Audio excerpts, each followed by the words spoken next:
Nous allons lire ce Shabbat à la synagogue la paracha de Vayakhel. Alors, la paracha de Vayakhel est une paracha qui traite de l'érection du Mishkan, avec la paracha de Pekoudé, qui est la dernière paracha du livre de Shemot. Et généralement, ces deux parachiotes sont lus ensemble, pas cette année, puisque cette année c'est une année embolismique, mais ces deux parachiotes-là traitent de la même chose. Donc, le tabernacle est érigé par les dons massifs et très généreux de l'Assemblée d'Israël. Et alors, arrêtons-nous un instant sur le titre de cette paracha. Vayakhel, qui signifie rassembler. Moshe a rassemblé les bénis Israël. Il en a fait un kahal, une communauté. Il a rassemblé qui précisément, dit le texte, et kol adat bénis Israël. Il a rassemblé l'assemblée des bénis Israël. Et le Rav Soloveitchik fait une remarque intéressante concernant ce terme-là, le terme de Eda. Quelle différence entre une Eda, une assemblée, et un Am, Am Israël, le peuple d'Israël. Le mot peuple d'Israël est un mot qui apparaît dès le tout début du livre de Shemot. Et voilà que maintenant, à la fin du livre de Shemot, le mot qui apparaît sans arrêt dans notre paracha au tout début plusieurs fois, c'est plus le mot Am, c'est le mot Eda. Alors, vous le savez, si le titre de la paracha c'est Vayakhel, c'est-à-dire rassembler, c'est que notre paracha va parler de l'unité, va parler de l'établissement d'une communauté d'Israël. Comment est-ce qu'on crée une communauté? Comment est-ce qu'on crée une unité? Et c'est certainement pour cela que c'est avec ces parachiotes-là qu'on termine le livre de Shemot, parce que la Géoula ne peut pas être totale. On ne peut pas parler de délivrance d'Israël si on a, même si on est sorti d'Égypte, si on a reçu la Torah, même si on est rentré en Eretz Israël, tant que nous ne sommes pas une Haïda, nous ne sommes pas cette assemblée-là décrite à la fin de Shemot, eh bien, ce n'est pas encore la Géoula. C'est un sujet ô combien d'actualité. On va donc essayer de comprendre la différence entre le Ham Israël, le peuple d'Israël qui apparaît au tout début de Shemot, au moment de l'esclavage, et la Eda des Béné Israël, l'assemblée des Béné Israël qui va apparaître maintenant à la fin du livre de Shemot, du livre de la Géoula. Alors, le Rav Soloveitchik va nous expliquer la différence entre ces deux termes. Qu'est-ce qu'un Ham? Eh bien, un Ham, dit Rav Soloveitchik, c'est une assemblée de personnes qui partagent la même histoire. Ils ont une histoire en commun. C'est l'histoire des 12 tribus d'Israël qui sont descendues en Égypte, puis petit à petit le pharaon leur a fait subir l'esclavage. Ce Ham-là, cette assemblée de personnes, ce qu'ils ont en commun, c'est qu'ils ont une histoire commune. Et cette histoire commune crée un lien, bien entendu. Mais ce n'est pas encore une Eda. Et d'ailleurs, on va voir tout au long du livre de Shemot, ils vont bien sûr bénéficier de la sortie d'Égypte, de nombreux miracles, Dieu va leur ouvrir la mer, va leur donner la manne, va les abreuver au puits de Myriam, va leur donner la Torah. Et malgré tout, ce peuple-là, qui a un passé commun, n'est pas encore une Eda. Ils ne sont pas encore une assemblée avec de la cohésion à l'intérieur de cette assemblée. Effectivement, on voit tout au long de Shemot qu'ils vont râler beaucoup, qu'ils vont se plaindre énormément, qu'ils ne vont pas être satisfaits. Une fois, c'est à cause du manque de nourriture, une fois le manque d'eau. À un autre moment terrible, eh bien, ils vont très mal se comporter. C'est l'histoire du veau d'or. Ça ne va pas, il n'y a pas vraiment d'unité. Il n'y a pas d'unité en réalité. Il y a des factions, ils ont toujours en commun cette histoire, cette grande histoire, une histoire terrible de l'esclavage, une histoire magnifique de la sortie d'Égypte, de l'ouverture de la mer, l'histoire du don de la Torah, extraordinaire, mais ce n'est pas encore une Eda. À quel moment seront-ils une Eda? Et on peut un petit peu définir comme ça l'histoire du livre de Shemot. C'est le passage du Ham à la Eda. Alors que le Ham partage un passé commun, la Eda partage un futur commun, s'inscrit dans un futur commun. Et c'est seulement à ce moment-là que l'on peut parler d'une unité à l'intérieur du peuple d'Israël et on peut parler d'une Géoula qui est aboutie, nous explique le Rav Zaks. Alors, comment se fait-il? Comment Moshe a-t-il fait pour les faire passer de ce ramassis d'individus, toutes ces personnes les unes avec les autres? Il y avait, n'oublions pas, le Erev Rav, les convertis, c'est un agrégat de personnes égyptiennes qui se sont collées au Béné Israël, mais qui ont énormément de mal à quitter l'idolâtrie. Alors comment est-ce qu'on crée une unité avec toute cette diversité, cette belle diversité, les 12 tribus d'Israël, plus le Erev Rav? Comment est-ce qu'on crée une unité? Comment est-ce qu'on crée une cohésion? Et c'est là le génie que nous enseigne la Torah dans cette paracha. Ce n'est pas ce que Dieu va faire pour eux qui va faire d'eux un peuple uni. Quand Dieu agit pour eux, il les sort d'Égypte, les 10 plaies, il leur ouvre la mer, il leur donne la manne, de l'eau. Non, non, c'est toujours pas. Ils ne sont toujours pas une Eda. Ils n'ont toujours pas de futur en commun. Ils n'ont toujours qu'un passé en commun, même si c'est un passé glorieux avec des beaux miracles et avec le don de la Torah. À quel moment vont-ils devenir une Eda? Dans nos parachiotes. Dans nos parachiotes qui parlent non pas de ce que Dieu fait pour le peuple, mais de ce que le peuple va faire pour Dieu. C'est à ce moment-là qu'apparaît la Eda des Bnei Israël, cette assemblée unie et en cohésion totale des Bnei Israël. Comment est-ce qu'on crée de l'unité? Comment on fait pour créer de l'unité au sein d'un groupe? Si on est parent, au sein de la fratrie, si on est mora, au sein de la classe, si on est madrir dans une colonie de vacances, si on est moniteur, eh bien, au sein du groupe de la colonie. Comment crée-t-on de l'unité? C'est une question fondamentale. Moshe nous l'enseigne ici. C'est une idée de génie. Si je veux créer de la cohésion et de l'unité dans un groupe, je dois leur faire faire quelque chose ensemble. Je dois les pousser à œuvrer et à fabriquer quelque chose ensemble. Pourquoi c'est comme ça? Eh bien, parce que quand je reçois, eh bien, je suis égocentrée. Je mérite, je dois recevoir, on doit me donner. Quand je suis dans moi-même en train d'œuvrer pour fabriquer quelque chose, je suis en train de découvrir mes ressources et je suis concentrée sur le passage de ma ressource, de mes qualités, de mes talents vers le receveur qui a un besoin. Et à ce moment-là, eh bien, je me projette dans un avenir, je me projette dans une construction. Je ne suis pas seulement concentrée sur mon histoire. Quand je suis concentrée sur moi, je suis concentrée sur pourquoi est-ce que ça me revient? Quelle est mon histoire? Au nom de mon histoire, ça me revient et on doit me donner. On me doit de. Non. Ici, on est concentré sur l'avenir et je me dois de m'inscrire dans l'histoire, dans une histoire éternelle. Et c'est là une idée absolument extraordinaire. Il faut comprendre, en tant qu'éducateur, en tant que parent, qu'on a ici une clé magique. Si, en tant que parent, nous avons des difficultés à créer de l'unité à l'intérieur de la fratrie de nos enfants, voilà, sur un plateau d'argent, la méthode à mettre en place. Il faut faire en sorte que les enfants œuvrent et fabriquent quelque chose ensemble. Quoi? Une surprise à maman, par exemple. Le papa peut pousser les enfants à faire une surprise ou un anniversaire. Tiens, voilà, le papa ou la maman va pousser les enfants, on va faire un anniversaire surprise à papa. C'est vous qui allez l'organiser. Allez, qui fait quoi? Et on s'installe ensemble et on décide qui fait quoi. Et à ce moment-là, eh bien, ils ont besoin les uns des autres. Ils ont besoin que le projet commun fonctionne. Ils ont besoin de s'inscrire dans un résultat futur. Ils œuvrent ensemble pour ce résultat, pour satisfaire la maman.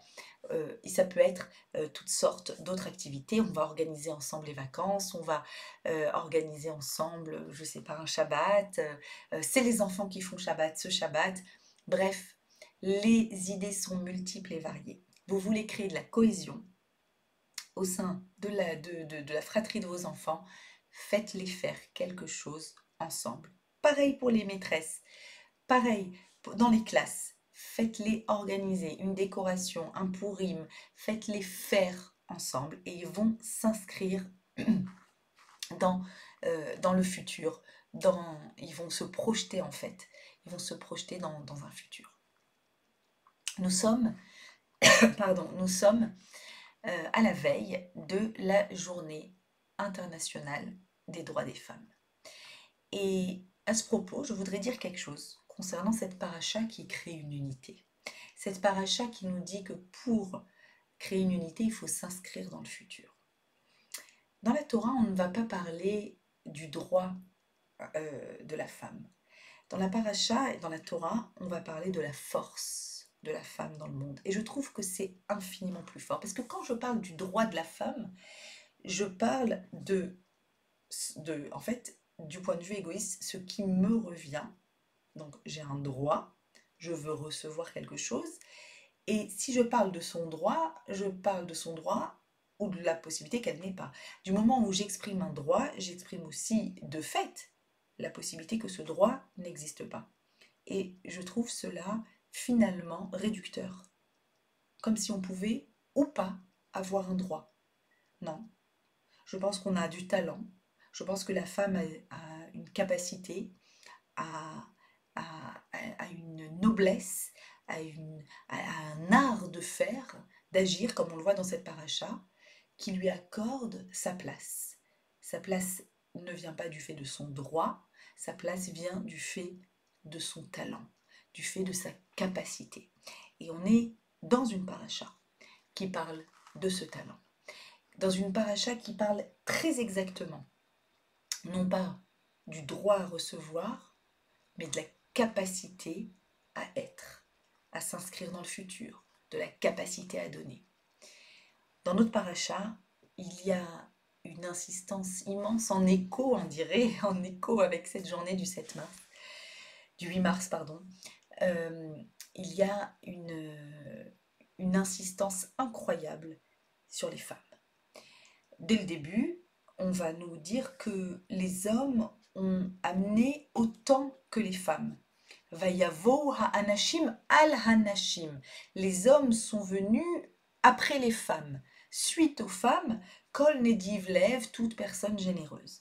Et le Kli Yakar sur place insiste sur le fait que, oui, la Torah ici veut faire honneur aux femmes qui ont donné spontanément, généreusement leurs bijoux pour le tabernacle, pour le Mishkan, et dit le Kli Yakar, elles n'avaient pas besoin de les donner. Pourquoi? Parce qu'elles n'avaient pas fauté à l'époque du veau d'or, et donc elles n'avaient pas réparé le don des bijoux pour le veau d'or, donc elles n'avaient pas à donner à ce moment-là.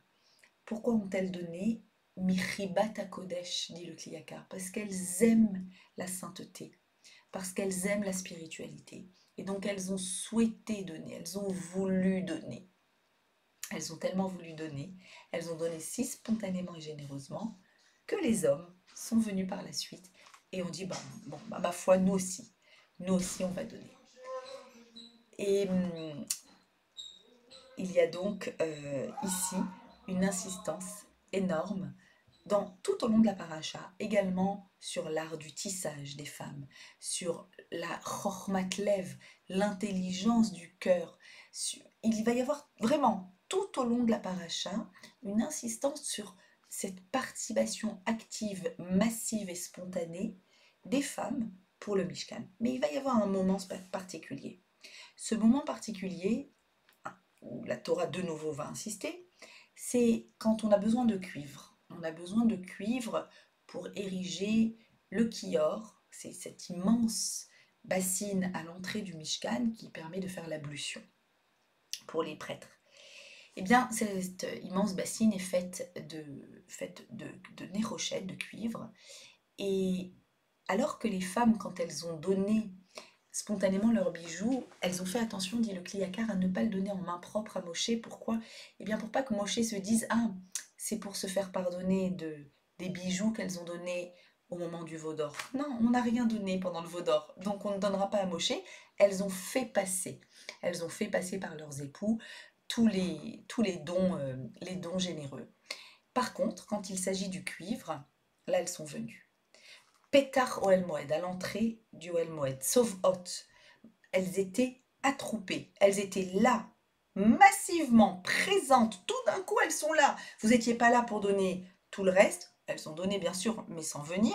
Là, vous êtes présente massivement, sauf comme ça va, comme une armée de femmes qui arrivent à l'entrée de la tente d'assignation où se trouve Moshe, chacune avec son miroir en cuivre. Elles ont du cuivre, elles ont des miroirs qui ont été polis, elles ont du cuivre. Et la Moshe s'interroge. Tiens, elles sont tellement nombreuses et toutes ont la même idée. Quand on doit donner du cuivre, elles amènent leur miroir. Et là, il y a un très long rachi qui rapporte une Gemara, un passage du Talmud. Je dis un très long rachi parce que tout au long de cette paracha, il n'y a pas beaucoup de commentaires puisqu'il y a une énumération de tout ce qui a été fabriqué à la perfection et il y avait même trop de dons, dit la paracha, tellement ce Kahal uni a donné généreusement. Et puis tout d'un coup, au moment des miroirs, eh bien, il y a une troupe de femmes avec leurs miroirs et Rachid dit que Moshe hésite. C'est la première fois qu'il hésite. Il se pose la question, est-ce que c'est légitime de prendre un miroir pour l'utiliser pour fabriquer un ustensile kadosh saint? Eh bien, il hésite. Et la Gemara nous dit que Dieu s'adresse à Moshe et lui dit, prends-les. Ils me sont plus chers que tout. Pourquoi? Alors, un instant. Réfléchissons pourquoi il hésite. Qu'est-ce qu'il y a de mal, un miroir? En quoi un miroir n'aurait pas sa place? Finalement, c'est du cuivre. Pourquoi le miroir n'aurait pas sa place à l'intérieur du Mishkan? Il n'aurait pas sa place parce que le miroir, c'est justement l'objet égocentré. C'est justement l'objet qui ne nous permet pas réellement de nous projeter dans le hatid, dans le futur. C'est l'objet qui me permet de me voir, moi, à un instant T. Comment je suis maintenant. Et tout dans le miroir est orienté vers l'ego, vers la personne. Alors attention, ça ne fait pas du miroir un objet ni mauvais, ni interdit, pas du tout. Le miroir, il reste un objet parmi tous les objets de la maison qui est absolument utile, mais à partir du moment où il sert à l'ego, la question de Moshe, c'est a-t-il sa place dans l'endroit dans lequel, par excellence, on se tourne vers l'altérité, la plus grande altérité, vers Akadosh Baruch Hu. Est-ce qu'il est à sa place? Et Dieu répond, ils me sont plus chers que tout. Pourquoi? Eh bien parce que ces miroirs-là ont été dénaturés. Ils ont été dénaturés de leur fonction égocentrée. Ces miroirs-là, nous dit Rashi, en nous envoyant avec un clin d'œil extrêmement subtil au début de Shemot, on a dit que nous fermons Shemot, voilà que Rashi nous envoie jeter un coup d'œil au début de Shemot, c'est-à-dire à notre passé, pour que l'on soit une Eda inscrite dans le futur. Il nous renvoie au passé, au début de Shemot, quand on était encore au moment de l'esclavage, et quand Pharaon avait décrété la mort des bébés garçons. Comment se fait-il que le peuple soit sorti d'Égypte? Comment se fait-il qu'il y a des bébés au moment de la sortie d'Égypte? Oui, parce qu'il y a une histoire, une fameuse histoire, l'histoire des miroirs, que j'appelle les miroirs que les femmes ont dénaturés. Pour moi, c'est ça, la journée internationale, pas la journée internationale, l'histoire internationale des femmes, pas de leurs droits, de leur force, de la force des femmes. La force des femmes, ça a été de pouvoir s'inscrire dans le futur quand on avait l'impression de n'avoir plus qu'un passé, de ne pas avoir de futur. Effectivement, quand Pharaon dit « vos bébés seront tués », on est en train de dire à la femme « tu n'as qu'un passé, tu n'as pas de futur ». Et à ce moment-là, nous raconte la Gemara, les femmes ont sorti leur miroir et ont fait un acte étrange. elles se sont posées côte à côté de leur époux, face au miroir. Et elles ont dit « Ani na'a mimcha » je suis plus belle que toi. Étrange comportement. Si elles veulent motiver leurs époux à maintenir une vie conjugale et à, malgré le décret du pharaon, mettre au monde des bébés, eh bien il suffit de se faire belle et de regarder son époux et de lui dire « Regarde, regarde-moi, je suis plus belle que toi. Toi, tu es écrasé par le poids de l'esclavage et tu restes incrusté à ce moment-là, au moment où nous sommes, tu restes euh, euh, euh, complètement asservi par cet esclavage sans pouvoir t'extraire de cet asservissement dans la pensée, bien entendu, pour pouvoir imaginer une libération. Regarde, moi j'imagine une libération et je vais d'ailleurs m'inscrire dans le futur parce que je voudrais mettre au monde des enfants malgré tout. Très bien, c'est magnifique. Mais pourquoi dans ce cas prendre un miroir et se mettre côte à côte? Pourquoi prendre le miroir? Voilà, le miroir est là, devant les deux, et côte à côte, on doit projeter notre image ensemble dans ce miroir. C'est exactement ça l'idée. L'idée dont nous parlons de la Eda, l'idée du Kahal, l'idée du futur. Si le miroir est égocentré, il ne m'inscrit pas dans un futur. Il m'inscrit dans l'histoire de moi et de moi-même, de mon droit, de ce que l'on me donne. Si dans le miroir, j'introduis quelqu'un d'autre, alors c'est plus un miroir. Ce n'est plus un miroir, c'est tout simplement un projet commun. Projetons-nous ensemble. Projetons-nous ensemble pour qu'il y ait un futur, pour que l'histoire puisse continuer. Oui, c'est vrai, Pharaon a décrété. Oui, c'est vrai, ça a l'air d'être complètement fou comme projet. Projetons-nous. Il n'est pas possible que notre histoire s'arrête. Et ça, c'est ce que l'on peut continuer à faire. Quand on veut œuvrer dans le Shalom Bayit, par exemple, il n'est pas possible que notre histoire s'arrête. Je veux cesser d'être face à mon miroir. Et je veux que le miroir de la vie puisse nous inclure tous les deux. Alors projetons-nous tous les deux ensemble. Et c'est de cette façon, en s'inscrivant dans le futur, en dénaturant le miroir, en donnant à ce miroir la capacité de faire partie de cette bassine d'entrée dans le sein, dans le mishkan, dans le tabernacle. C'est en donnant cette force-là. C'est un art, c'est un talent extraordinaire. C'est le talent de la continuité. C'est le talent du lien. Créer ce lien, tisser des tentures, c'est tisser aussi un lien, créer cette continuité dans l'histoire d'Israël. Mes amis, plus que jamais, c'était notre histoire à l'époque de la sortie d'Égypte, ça l'a été à l'époque de la destruction du temple, ça l'a été à l'époque des différents pogroms, de l'Inquisition, jusqu'à la Shoah, ça l'est aujourd'hui, au lendemain du 7 octobre.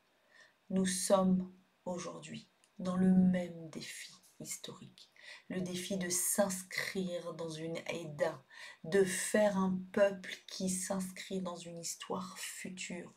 Qu'est-ce que je peux apporter au peuple d'Israël? Pas ce que le peuple d'Israël ou la terre d'Israël peut m'apporter.